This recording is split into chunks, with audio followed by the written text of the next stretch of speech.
and I will tell you when that's live. Here we go. Okay, cool. So we are now live, and I'm just going to wait a couple of short moment while everyone joins. Exactly. Okay, cool. We can see everyone slowly jumping on the call. So that's great. I'll take your word for it.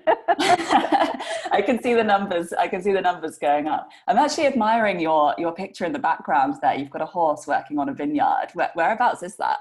That's in Burgundy. I took that picture. Gosh, that must have been years ago. That's when I was living in Japan and working as a wine buyer for a wine merchant there. And I was on a buying trip to Burgundy. And I just happened to be, I love Burgundy because as you're driving between visits, you pull over and you see the most beautiful bucolic scenes. And I just saw this woman in the background with her horse plowing. And this is before the days probably that plowing became like, the trendy thing for every, trot out as soon as we've got a horse. Let's put it on the front cover of our I mean, she was a real, sort of work a day, getting it done in the vineyards with the plow. That's why I love that picture because, it's real. It's great. It's great. Cool. Right. So let's get started. We've got quite a few people in the room now. So Lisa, thank you so much for joining me. I'm really excited that we're able to do this at quite an interesting and exciting time for the wine market. And thanks to everyone who has joined as well to listen in and hopefully ask some questions throughout. So kind of on the admin side, as I said, please feel free to ask questions as we go, but to maximize the chance of me being able to slot them into the conversation, the earlier the better. And I will monitor the Q&A and try to get as many of those inserted in as possible. So cool. Great.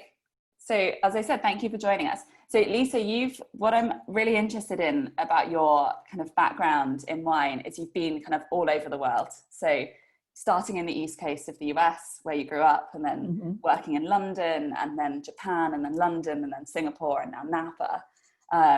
You got that right. Was that right? I was worried I'd get that muddled up because there's so many places. So is Napa kind of home now? I'm not moving again. As I said to you, I moved just a few months ago to we've got a little farm in Carneros now, and my husband and I look at each other and we're like, no, I'm not moving again. That's it. And I'm really happy there. I love it. It's the right size and it's the right place. And Napa is just, incredible. I don't have to sell Napa to you. But it's a lot of fun here. And it's a great base for our wine advocate office here in the US now. It's kind of like the hub of what happens, not just here in terms of production, but also, importing, distribution and all of that. So I think it's a good place for us to be. It's a good hub. And sort of with all of the experience you've had from sort of all over the world, because on top of that, you were also reviewing Australia and New Zealand for a while. So you've kind of really covered the globe here. What would you say what were your main takeaways and what stood out from kind of each of the key markets that you've worked in? Oh, well, that could be a week-long seminar. I suppose it's the diversities of the market that you can never ever think of the wine market as being one market. And when you get into large countries like the US, it is, of course, 50 different markets. So every place that you go and where wine is a part of everybody's everyday life, it's different. And coming from a background where I really didn't have very much contact with wine at all growing up, landing in London, and London kind of being, the global export hub, I suppose, for fine wine anyway, and having my eyes opened about, what fine wine meant, both as a commodity, but also as something to be cherished and drunk, to be collected. was a real eye-opener. And then, you know, moving from there, my husband works in banking, and he got a job in Tokyo, just as I was working for Paragon Vintners at that time, doing sales and marketing for Kliko and Krug and Baron Fleet de Rothschild in London, which was a job I loved. And I thought, okay, this is it. I love this job. I'm not moving. Paragon Vintners doesn't exist anymore, but anyhow, we went to but then, you know, this opportunity came up in Tokyo, and you know, I thought, oh, you know, this is just going to be career suicide for me, but it's, you know, my husband's dream, and he wants to be a bond trader. This is his opportunity. And so, you know, I just sort of took that leap of faith. I'd never been to Tokyo before. I'd never even been to Asia before. I didn't speak a word of Japanese. And you know, I just sort of plunged into it. And this opportunity opened my eyes to the world of wine and how, you know, it translates wherever you go in the world. You know, there is a place, if you have wine in your life, you will always find friends, and you will find opportunities wherever you go. So it was a crazy trip going to Japan, because Japan is so different from the other places that I'd lived. You know, the East Coast of the United States and the UK, and I traveled by then extensively around Europe, but Japan's like another planet. Yeah, I've never been. It's on the list. In a good way, and really sort of transformed, you know, how I saw wine, and how the opportunities for wine, and how differently, you know, wine needs to be marketed and distributed even.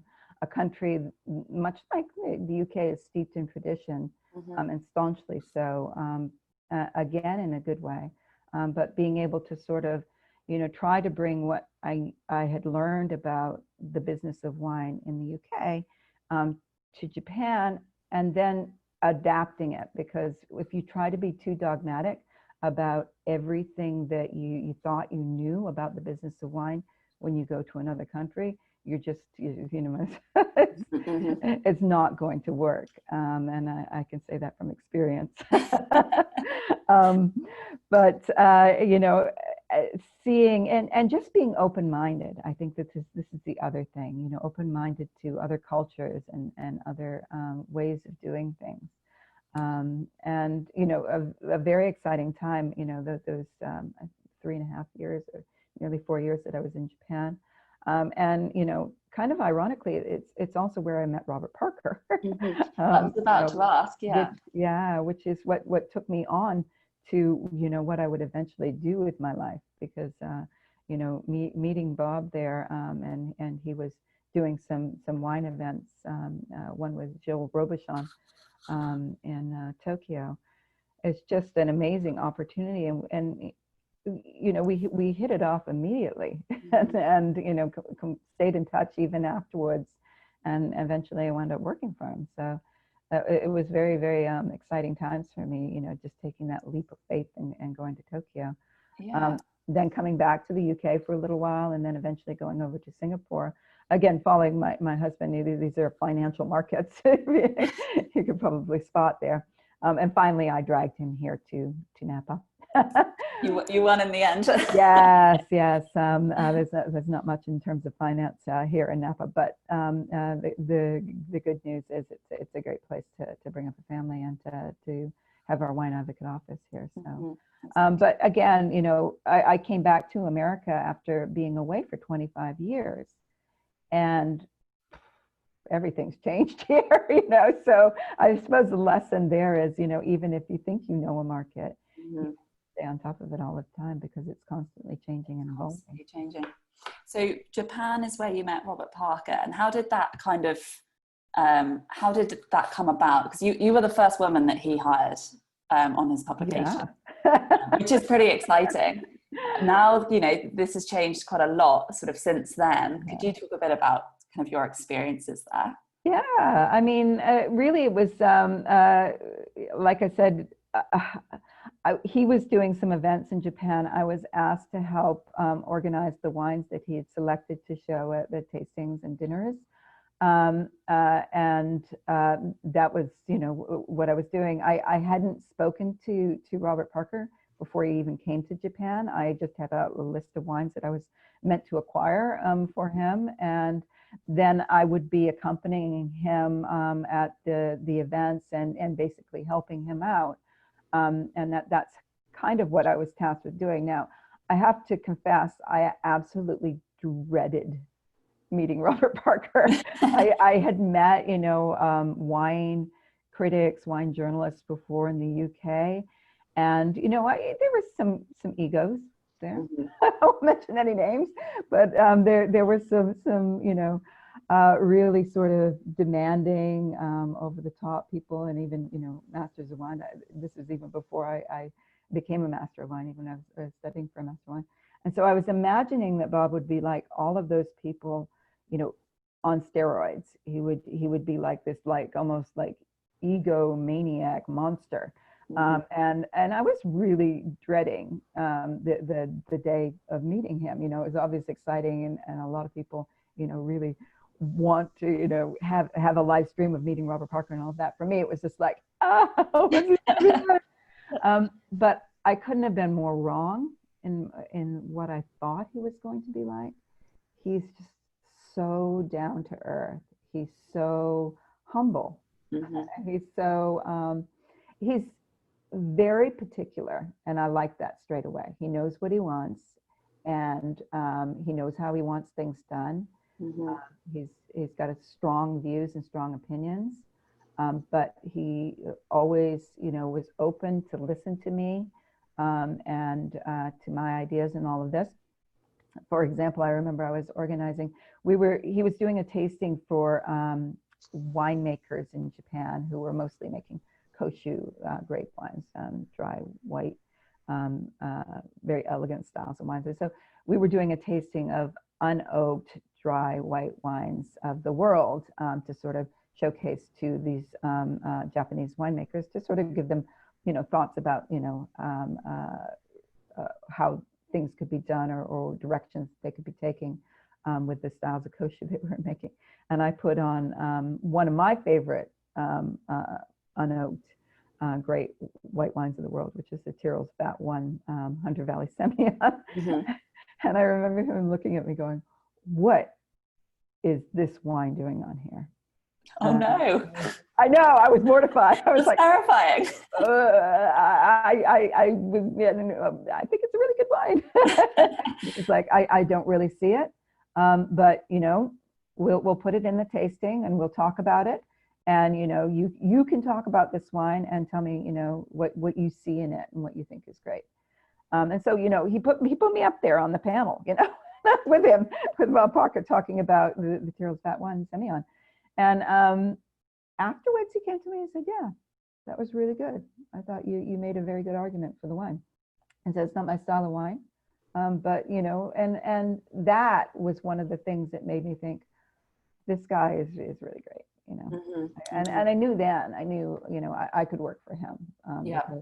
because of that, because he was so open, and he listened, and he was you know, gracious.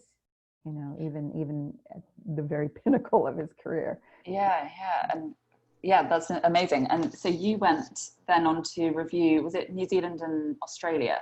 Mm-hmm. Yes, yeah. Exciting days. Wow. I had so much fun. I was living in Singapore at the time, and so the travel wasn't as onerous as it would be for me now. But I spent so much time in Australia and New Zealand.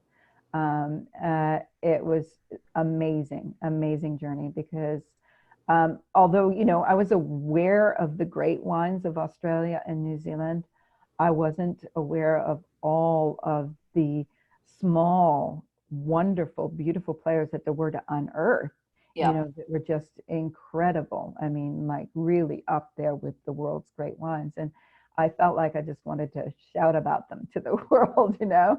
And so, you know, but it's when I realized that, you know, if you really want to be a great critic, you have to go looking for those, you know, unsung heroes, those under the radar producers and wines and really, you know, bring these to the light of people.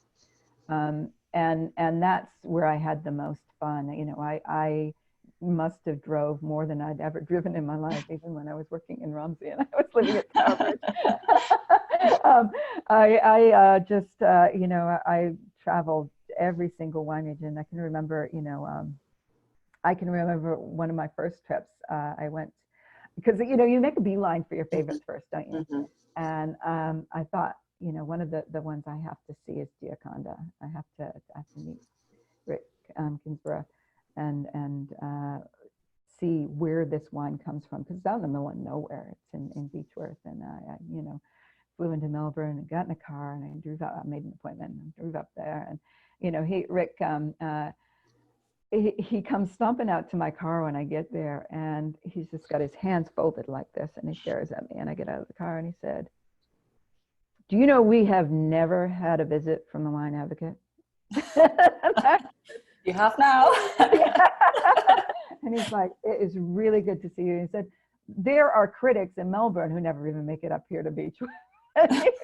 Here you are, you know, and that was the start of my journey. I mean, I went, you know, everywhere from Wendouree all the way down to, you know, Great Southern, and, you know, everywhere you could get to in Australia. I was determined to go there. And then, you know, the same in New Zealand. I drove all the way from Auckland down to Central Otago.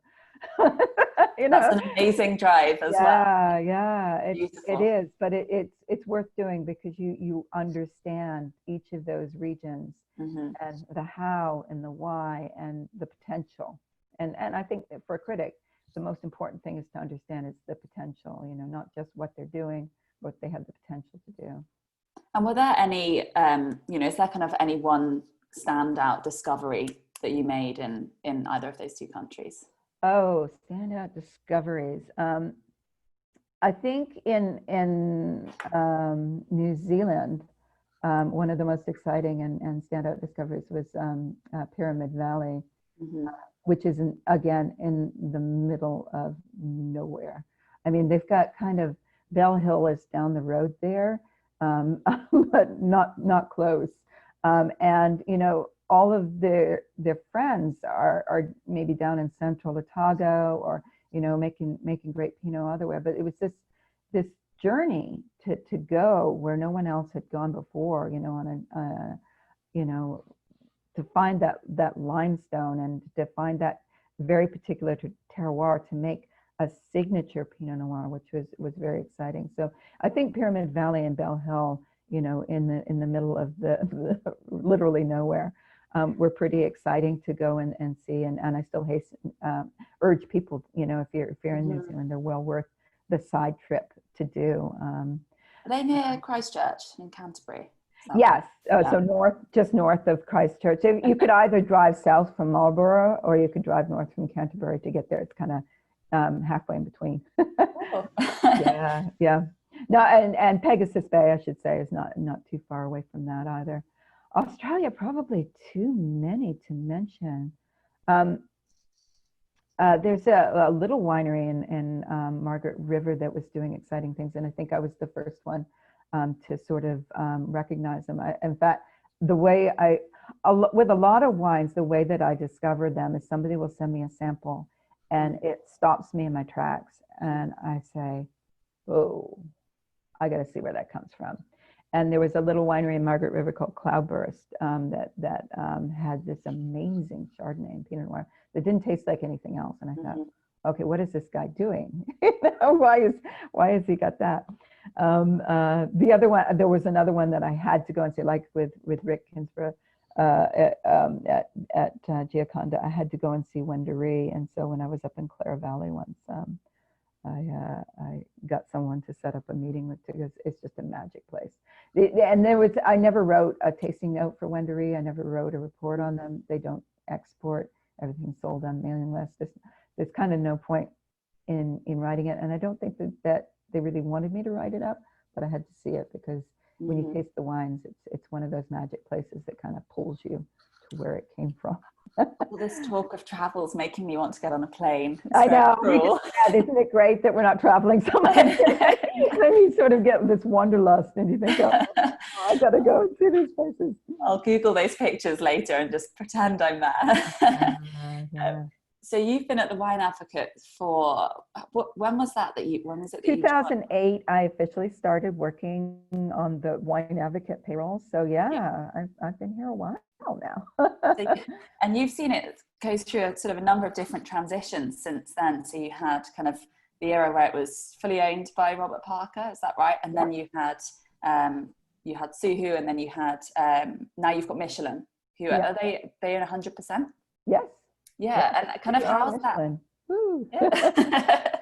How's that transition been? Is there, are there differences in kind of your editorial? Like how's the three kind of different management? Well, I suppose the great thing is that we've pretty much, been sectioned off into our own little editorial autonomy in terms of the editorial side. In terms of management and politics and all of that, yeah, I mean, it's an understatement to say we've gone through some changes. We've gone through some monumental changes, and some very exciting ones and some necessary ones as well. I think going back to the old days, even in the late 90s, early 2000s, before the web. Robert Parker first came on board, and now robertparker.com. It really was kind of a mom and pop shop. It was Bob and his wife Pat, running the show, and I should say he had a wonderful couple of assistants, Annette and Joan, who worked there for many years with Bob. But really, it was just them, and it pretty amazing. When you consider what they achieved with just them, their little tight-knit group. Then slowly, obviously, Bob started taking on other people to cover more of the world. He started erobertparker.com, which gave opportunities for publishing. I can remember when we were still doing the old sort of tobacco yellow colored Wine Advocate booklet, which was exactly 124 pages. And you were very limited in what you could put into that. So the website offered a whole bunch of opportunities to be able to put more and more tasting notes, to cover more of the world, to find and unearth more great wines of the world. And that was probably the biggest transformation of the Wine Advocate, and one we keep working on. How much should we review? How comprehensive should we be? What do we need to recommend as more and more great wines and great wine regions come on board? But yes, I mean, coming into the modern era, and Bob started taking on new reviewers, and we expanded our scope, and then the Singaporean investment came in. Bob was still very much a part of the company in the initial stages of that, and working with Bob to sort of see where are we going to transform this publication? Where can we take it? Where do we want to take it? And that's when we brought in events as well, a way to become a little bit closer to our consumers, our subscribers, the people who really buy and drink these wines. And also to, I suppose, bring wineries a little bit closer to these subscribers as well, so that, we can connect everybody and make more of an experience rather than just a flat tasting note and scores read. And that's been the biggest transformation, is doing the events. We had so much planned for this year in terms of events, and then it's just like the slow realization that it's going to be a long time before we can, do physical events again, and looking at opportunities for webinars in the future, how we can still maintain that connection with people, which I think is very important. So I remember when I read the press release about the Michelin acquiring the Wine Advocate, it seemed like the big focus was going to be sort of joint events with Michelin. Well, yeah, that's the growth area, because I think, in terms of what we're doing editorially, we're pretty much there. Obviously we want to bring more regions in. We want to make sure we're being as comprehensive as possible. Yeah. Always looking to say that we have the right critics, the right experts, and all of that. But editorially, like I said, we're kind of like almost cordoned off. That's the core that everything else stems from. The growth opportunities are, being able to go out and create those experiences more, be there with our subscribers more. And that was, the real exciting opportunity, I think with Michelin, but also, seeing where we've got synergies editorially as well. I've got someone's just asked a question saying there are more and more wine regions of the world opening up and demanding the attention of the market. And, reviewers obviously play an important role in this. So does this kind of mean an ever expanding team, and how do you prioritize the regions that you focus on?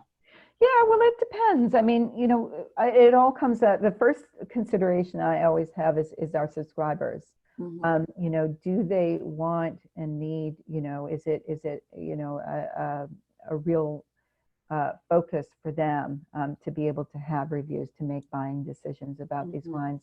And I have to think globally as well, because we're a global publication, so I can't just think about one market either. I have to think, most of our subscribers are based in the US, and so we do little regions like Finger Lakes in New York, mm-hmm. Which is important to our core of subscribers in New York.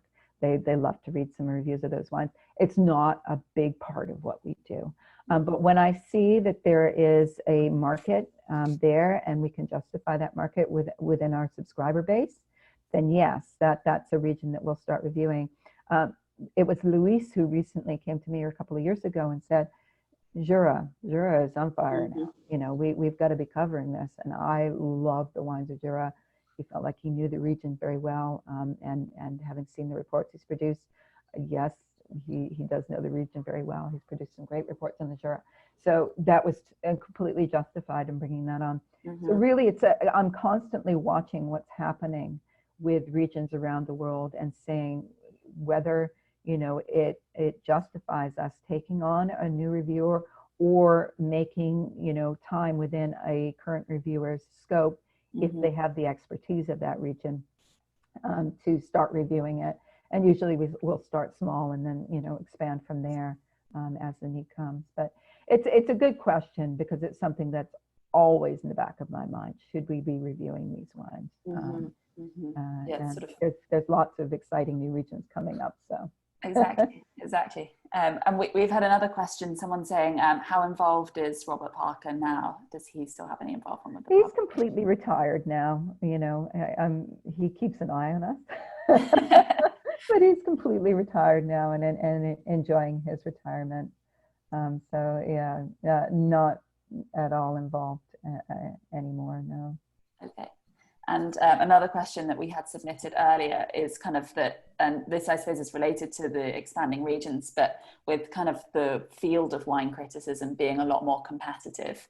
Tell me about it. And it was like, what are you guys doing to stay ahead, I suppose? And it's tough, and some regions, and this year, doing Bordeaux 2019, everybody seemed to crawl out of the woodwork, and I suppose we were talking about the democratization of doing tastings remotely and doing, Zoom interviews and things like that. We really saw that with the 2019 Bordeaux campaign. I mean, everybody brought out a report. Mm-hmm. And for us, I think it's a matter of keeping our head down. For me, the most important thing, just using this report as an example, was timeliness. Mm-hmm. The prices were coming out so quickly, and much quicker than anybody, I think, anticipated. And we were, all of the critics were tasting, but apart from James Suckling, who had started tasting earlier than everyone else, nobody had brought out a report yet. So it was, when I saw Ponte Cane come out, and I knew I had tasted a wine, I knew I had tasted enough wines to know where this vintage was headed. Mm-hmm. I thought, well, this is what we have to do. We have to get our reviews out, because people need to make buying decisions. This is a real price. This is a really good wine. I don't want people to automatically assume that the price is because of the quality, because the quality was there. And I firmly believe that for the 2019 Ponte Cane. So getting a review out was very important to me. And I just, had a word with the editorial team and said, okay, we're going to, you know, push these reviews out ahead of the wines being released. Mm-hmm. And then it was kind of funny because merchants and even the wineries themselves started going, we're going to be releasing tomorrow. And then you're going, God, I need to quickly taste this wine. And no, I'd already tasted most of the great wines by then. So it was a matter of, you know, I was still working on my report to get, you know, enough reviews. And also, I mean, my report itself is like 7,000 words or something. You know, it's a lot to write. Together reports.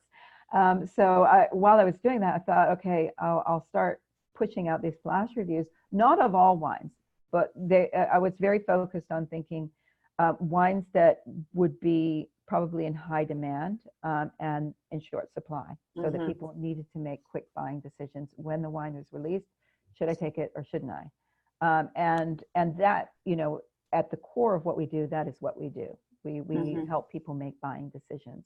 So pushing those reviews out, and as I told you before, you know, being able to put a little bit of context in there, including parts of my interviews with the winemakers, was very important for me as well. So it's not just a tasting note and a score, but also a little bit of context wrapped around it. And that was how the flash reviews came out. But when you coming back to competition, you know, this is, you know, where you have to sort of say, look, keep your head down, produce great notes, produce great, you know, accurate scores, and the report to go with it, but also you've got to be timely. You know, you've got to be aware that some of these wines go, you know, in the first tranches very, very quickly. So do I buy or don't I buy? Let me check. And another a word I hear a lot when I sort of read things that Wine Advocate reviewers have written is the word independence. Do you how are you sort of safeguarding your independence, I suppose, and how important is that? Well, independence is everything. That's where we start. You know? And you know, all of our reviewers are full-time for us. That was very important, actually, when even when the Singaporean investors came on board. It was a very important stipulation that, you know, going forward, we don't have people who aren't working exclusively for us, and that doesn't open opportunities, you know, for working elsewhere where there might be some compromising activity. Within everybody's contracts, we have a clause basically telling them what they can and can't do in terms of independence, and you know, but everyone working for us, they're fully aware of what that means, and because they are working completely for us, there's very little opportunity, I think, nowadays for anyone to get caught up in anything that they shouldn't be doing. They know what they're allowed to accept and what they're not allowed to accept, and all of that. So, and on the sort of Michelin Wine Advocate acquisition, is this, you know, will the branding be the same going forward? Will you still be sort of robertparker.com? Yes. Not michelinwine.com? No, very separate publication. And, you know, anyone who's read the Michelin Guide knows that the way that they do things with their anonymous inspectors is very different from how we do things with our known critics. So there are synergies. There are ways that we work very similarly, but also there's a lot of differences, and there's no plans to bring those two together and change the way that we've been working, because they're very important to the core, the tradition, the history of what we do, but also to our readerships. You know, our readership is very much accustomed and very much, as far as I'm aware, wanting to know who the critic is behind the review, and because it makes a difference to them. Yeah, absolutely. I think that was something that came up in one of the questions we got through earlier, was this difference between, you know, the anonymity of the Michelin reviewers versus the sort of real importance of a wine reviewer, and the reader kind of wants to get to know you and follow the individual.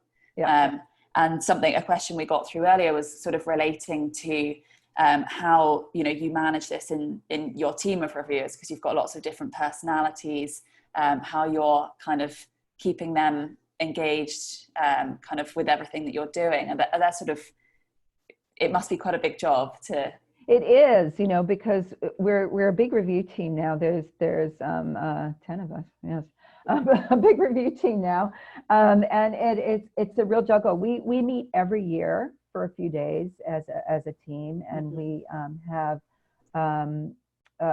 lots of discussions, meetings, talking about, you know, the walking that fine line between keeping everybody's individual voice, which I feel is important, but also having certain stylistic guidelines in terms of the reviews that we put out, so that when somebody reads a Wine Advocate review, they know what to expect in terms of description. They know that everybody's on the same page when it comes to scoring, so that nobody's sort of easier or harder or anything like that. But also they're able to, I mean, the tasting note itself, it has to, you know, speak to you. It can't just be this dry sort of pedantic, you know, this is this and that's that. It also has to, you know, bring out the personality and the signature of the wine and the emotions that it elicits and all of that. And that's what we encourage the reviewers to do, to have their own voices when they do this, because that's what engages our readers as well. And that's what Robert Parker used to do so beautifully. When you read his old tasting notes, you know, and his views come across very strongly, passion comes across very strongly. His use of language is just amazing. I love going back and reading his reviews. And I should say that I spent a good deal of time editing his reports as well. So, you know, looking at, you know, the way that he constructed his arguments, you know, a little bit like a lawyer, in his tasting notes, to justify, you know, what his conclusions were on the wine. It's fascinating.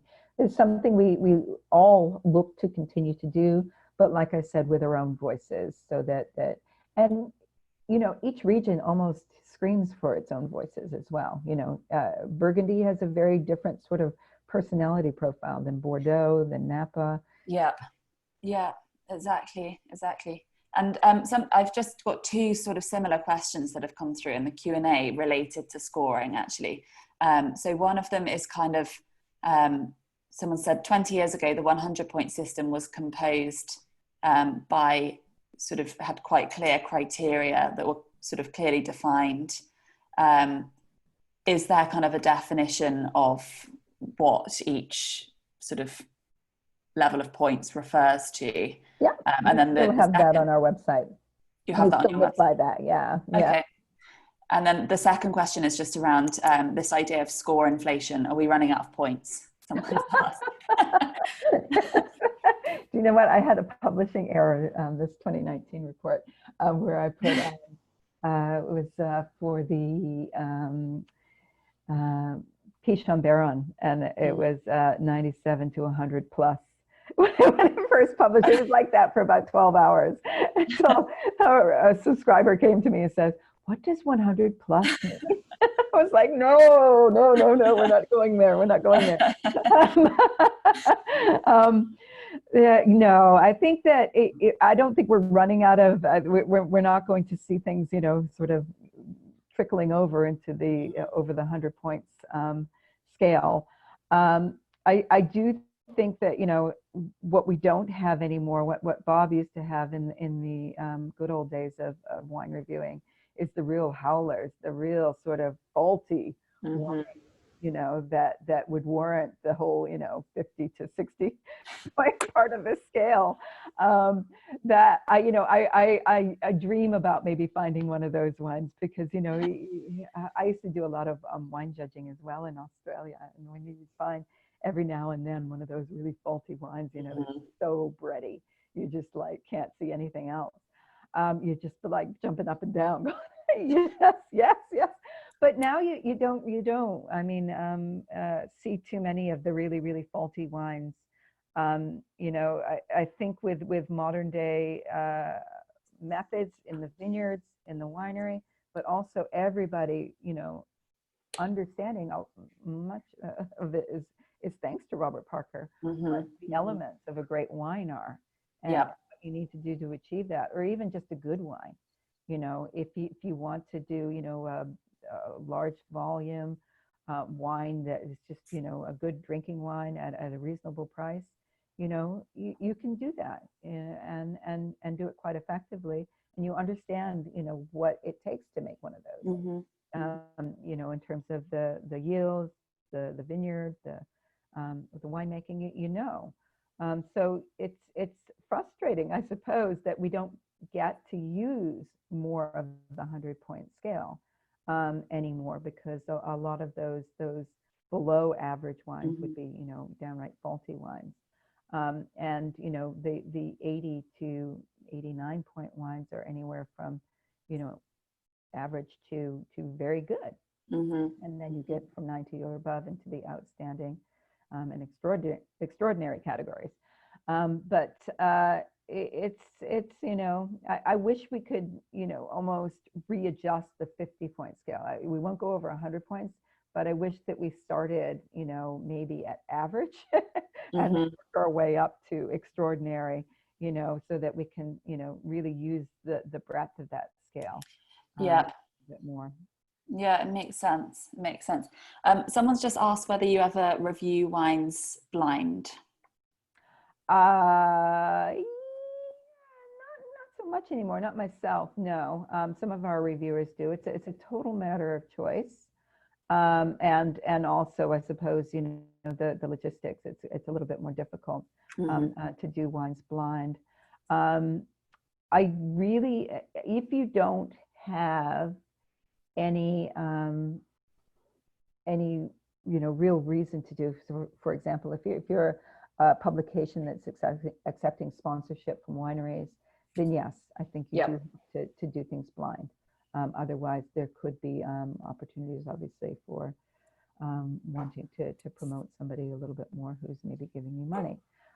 But if you don't have any of those issues whatsoever, and you're a really good, experienced critic, there's not much reason for you to need to do it blind. You've got no reason to want to, give a first growth, for example, a higher score than a fifth growth, because you're not married to either one of those. That said, I do enjoy doing blind tastings. I do a lot with my friends. Good fun. Yeah, exactly. It is good fun. All of that. I think it can be a little bit maybe dangerous to do sometimes in certain circumstances when you're doing things critically, because as a critic, I'm almost working like a detective. I'm always asking questions, as I'm tasting the wine. Why, how, and part of your history of that winery has to do with, the conclusions that you come with.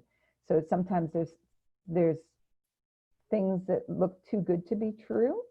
And sometimes there's things that are not quite right, that could say, oh, maybe that sample's not quite right. I'll try another one. So I think that it can be a little bit of a dangerous game, putting all your eggs into the blind tasting basket. But I understand why some publications need to do that. And I think that that's the right decision for them, but not necessarily for us.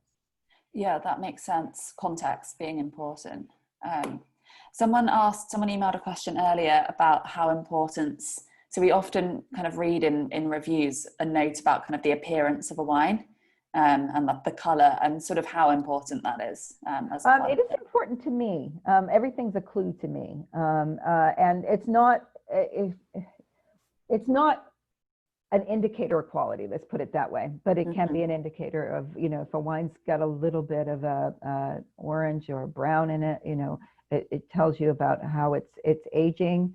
The deepness of color can tell you a little bit about the winemaking that was used and all of that. So for me, it just gives me little clues about parts, but it's not, I don't use it as a quality indicator at all. Yeah, that makes perfect sense.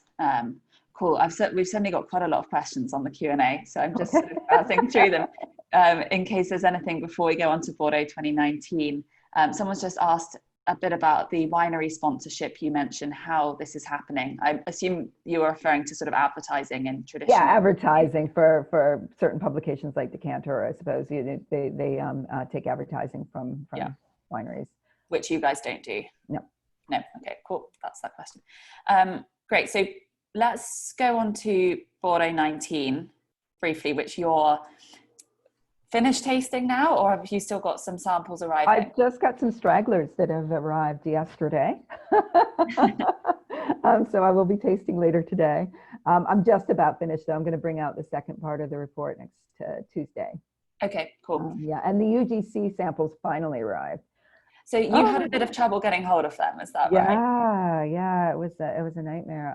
And the second lot of UGC, I was hoping actually to publish this report on Tuesday this week, but then they were delayed only a few days this time, and most of them are looking absolutely fine again. So yes, that was the one thing that I was really holding out on, because there's some important wines in there. Mm-hmm. Lynch-Bage is in there, Becherel, you know, some of the ones that didn't send me samples directly. Yeah. And how's the sort of general experience of kind of EP from home been for you? Better than expected. Than expected. I was extremely reticent to do things this way. I was, you know, until I knew for sure that prices were going to come out. Mm-hmm. I was like, no, I'm not even going to taste anything until, you know, I can go to Bordeaux. And then I was like, oh, okay, prices are coming out. I better start tasting. So that's when I reached out to everybody and said, okay, send them. And I did try to stagger the sample callouts, because it did occur to me that they would all be coming at once, and we couldn't have that. They needed to be tasted very, very quickly. This said, I was incredibly happy with how the samples showed, and really surprised. I think part of it has to do with the vintage. The wines are a little bit fresher, a little bit more acidity, generally speaking, not always. The pHs are a little bit lower.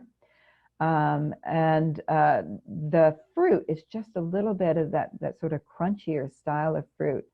Had it been 2018 that we were doing this way, I would have been maybe a little bit more concerned. Mm-hmm. But the samples, and of course we were tasting them 2 months later. Yep. Which obviously made a big difference to the stability as well as how the wines were showing. So I think in that respect, it was a great exercise. Mm-hmm. It showed us what is possible, and that it is possible. So do you think there's kind of lessons that we can, or Bordeaux can learn from this year going forward, in terms of kind of when in the year the tastings take place and the format? Or I think there are lessons, whether they'll be paid attention to or not. I think that everybody would like to go back to the old way of doing things, but I think this opens the door to possibilities that, you know, maybe people shouldn't quite protest so much about sending barrel samples, mm-hmm. At least to a collective place within Bordeaux, even if you're one of the top chateau. And, you know, understanding that being able to see wines this way, the way that we did them this time, over, you know, a period of days, I was able to track some of the barrel samples, mm-hmm. Being able to see them beside their peers, and to understand the stylistic differences was mm-hmm. very exciting. To be able to take, you know, Vieux Chateau Certain and La Conseillante and put them together and say, okay, let's nail this. Stylistically, mm-hmm. how are they so different? Because you know this in your head, you know they are so different. Being able to see them side by side and say, ooh, yeah, that's it, that and that and that, you know, tannin texture, in particular, mm-hmm. expression of fruit, you know, all of these things. It's fascinating to do, and a really worthwhile exercise. So ideally, I think I'd like to be able to do both, you mm-hmm. know, to be able to taste some samples remotely, but I still think it's important to visit the region as well, to talk to the winemakers. I like to visit, and I did visit during the harvest as well. So during the 2019 harvest, I was there just as the rains came, actually, as you probably saw in the report. at the end of September. And I feel like it's so important to be on top of it. One of the reasons I love being here in Napa and reviewing Napa is I get to see exactly what's going on here, and to understand a little bit of the potential, at least of the vintage, from being there firsthand.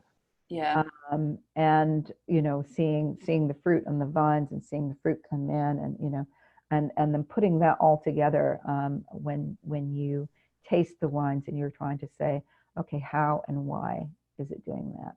And, understanding, what you can expect eventually from bottled wine. And where kind of in the quality pyramid of Bordeaux vintages, where would you place Bordeaux 2019? It's right up there. It is right up there. Yeah. 09, 10, 16? You know what? I would say it is right up there with those greats. And because I know a few people were grumbling that they thought it wasn't very consistent, and it was something that I was definitely looking for on a lot of the lower end wines, or even the more middle end wines. I was looking for signs of hydrate stress. I was looking for harder tannins. I was looking for berry shrivel. I was looking for all of these things, knowing the growing season, that could have been pitfalls. But I just think it was very well managed in the vineyards and in the winery. The wines, even at the more modest end, and my next report that's coming out, actually, I'm going to be highlighting some of the better value wines that I think are out there. Even in places like Listrac and Moulay, where you can tend to get in anything other than a universally great growing season. You can tend to get some lean, green, mean wines. There are some really, really exciting wines.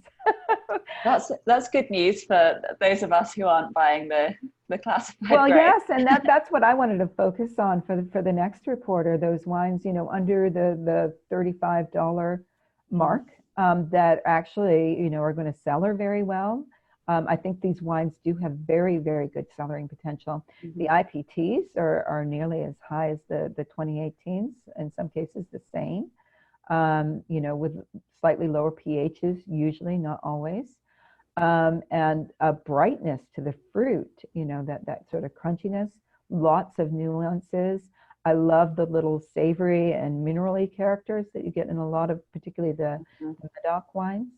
I think it's right up there with the great vintages, with, in terms of consistency, probably not far off 2016. Wow. Yeah, it doesn't have the richness of 16, it doesn't have that power, but it's got brightness, it's got intensity. And I think that, in terms of ageability, it's going to be very exciting. And in terms of kind of style and character of the wines, are there any other previous vintages that you'd compare it to? It's difficult, because the whole landmark of Bordeaux has changed, in the vineyards and in the wineries. In the vineyards, it's this taking a vast parcel and breaking it down into little sections and treating each section individually in order to get that level of ripeness. Everybody knows what used to happen in the good old days. Everything would just come in, throw it in the vat. There you go. And sometimes that worked. I mean, obviously there's some epic legendary vintages out there when wow, that just worked. Nowadays, it's all, been transformed in terms of the way that the vineyards are sectioned out, treated, and harvested. And then, what happens in the winery. I think the tannin management this year was so impressive. And that was one thing that I was focusing on, maybe more than anything, was just, that quality of tannins. The tannins this year are just so fine and soft, just the ripest tannins that were extracted there. The cutoff point, just really understanding how to extract, first of all, less pump overs in the beginning, and when to draw off the skin. No more of those bragging rights keeping down the skins for 40 days. We've all heard that. Yeah, but no, and getting just the best quality tannins. And you know what, they didn't need to go nuts because particularly if we're just considering the Cabernets that came in after the rains and the extractability that a lot of the winemakers talked about, you know, the tannins were coming. You didn't need to go through all of that. And that attentiveness to understanding that each vintage is not like the last vintage, but we've had an experience of this happening before. We've had experience of hydric stress. We've had experience of this extractability of tannins, and we know how to do it. And for me, it's all those lessons learned that came together in this vintage that makes it unlike any other vintage, I think. So it sounds like, as well as having some amazing growing seasons, winemaking and vineyard management's just getting better and better in Bordeaux as well. And that's contributing to overall sort of higher quality, higher scores. And more consistency across the region as well. You know, I was very happy this year in particular. It just seemed to me from what I was tasting that ethos has trickled down, you know, even to the more modestly priced wines. And so everybody's really sort of looking to pull up the benchmark of quality for Bordeaux, and that's exciting days for consumers, if you ask me. Are there any of the wines that you haven't tasted yet that you're particularly excited? Yes, I mean, obviously there were ones that weren't sending samples out. I'm really excited about Montrose. I want to see Saint Estèphe did great things this year, and I really want to see how that wine has turned out. And also Rosanne Segla. I've been watching what, you know, obviously tracking what Nicolas has been doing, and very exciting days for that property. I understand why he didn't, you know, he was actually great because he called, I think, all the critics that he called me and explained why he didn't want to send the samples out, you know, and he just didn't want to let his baby go. But I'm very excited. You know, obviously there have been some critics who've had an opportunity to taste it, but I just feel like I need to taste it. I need to you know, that and probably the two I'm most excited. Latour, I mean, who isn't excited about tasting that? But and then, you know, obviously on the right bank, I seem to be, and it has very little to do with quality. It has more the style. I'm a little bit more excited about the Medoc and maybe the Sac Léognan as well, but especially the Medoc this year than I am with the right bank. And so obviously Cheval Blanc, Petrus, and yeah, I want to taste those too. But I can pretty well predict where, you know, they're tracking, having tasted everything around them. Lafleur as well, I should say. But you know, it's. I was most surprised by some of the wines in the Medoc. By Pichon Baron, by Ducru Beaucaillou. You know, just astonishing the quality this year.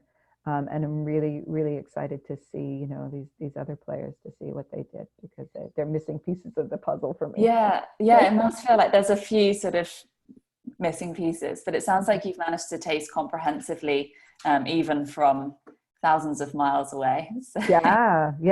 And you know, I'm grateful to that opportunity because it's been a really, like I said, I was reticent in the beginning, but you know, once I you know, opened my mind and just went for it, I was extremely surprised and pleasantly so. It was a lot of fun. And have you been following? I'm aware we're sort of coming up to an hour now, so I've just got sort of 1, 2, or 3 more questions.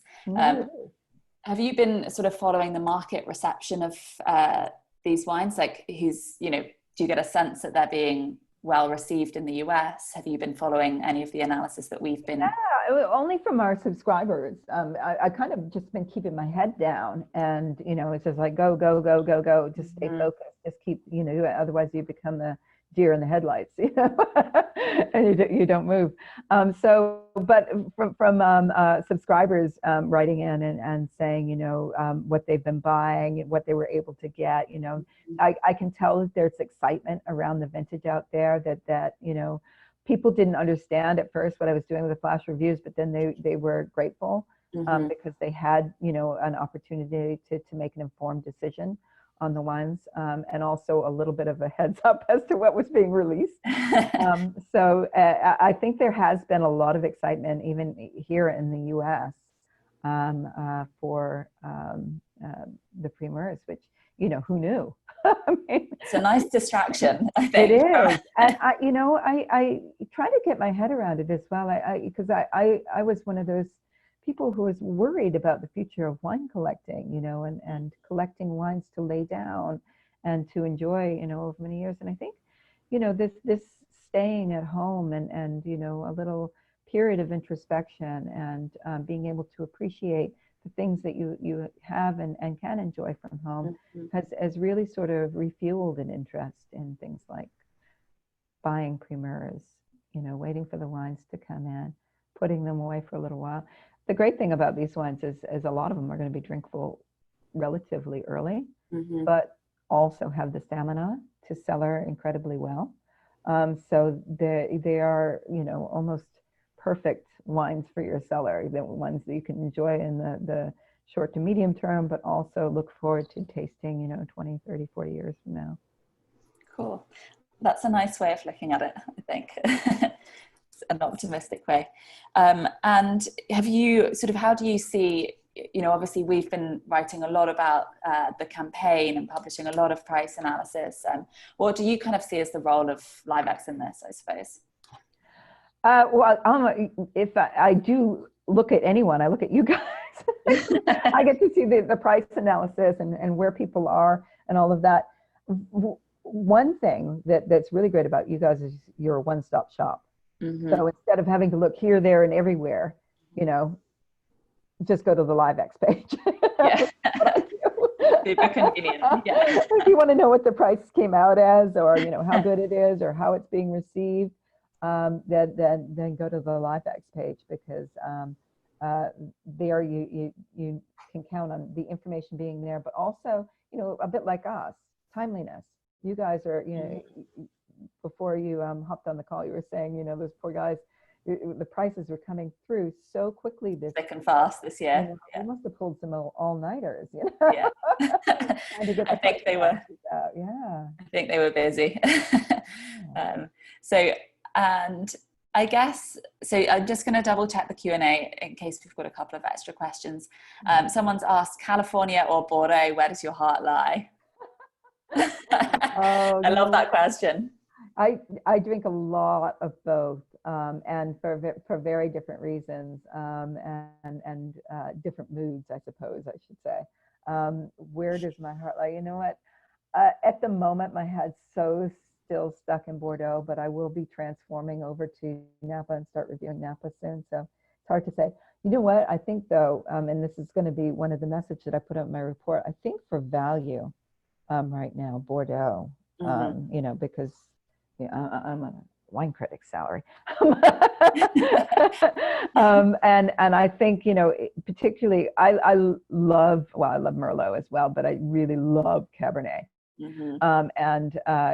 People who buy Napa are usually, looking for Cabernet. But if you love great Cabernet and you want to get, a really great bargain, I think, 2019 is going to be a vintage to buy, because like I said, I'm putting out this report with wines under $35. I mean, what can you get in Napa for $35? That's true. That's true. I'll be watching out for that report eagerly. Yeah. That's a little bit more achievable than the classified grades. So. Yeah. Yes. Yeah. And then I guess finally, kind of, what have you got? What's next on your plans? Like, what have you got coming up? Well, I'm going to be moving on to Napa soon. Usually usually I get a break because I'm doing Bordeaux in March and April, and that report, comes out at the end of April, and then I get a little break before I have to go straight into Napa reporting. But I'm going to have to start looking at the Napa, newly bottled Napa wines, and the vintage in the pipeline as well for Napa soon. So that's next for me. Awesome. I'd love to put a vote in for more flash reviews. They were good fun to read.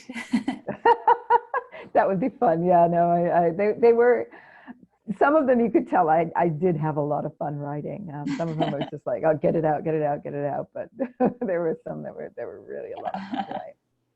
Cool. Awesome. Well, we've kind of come to the end of our hour.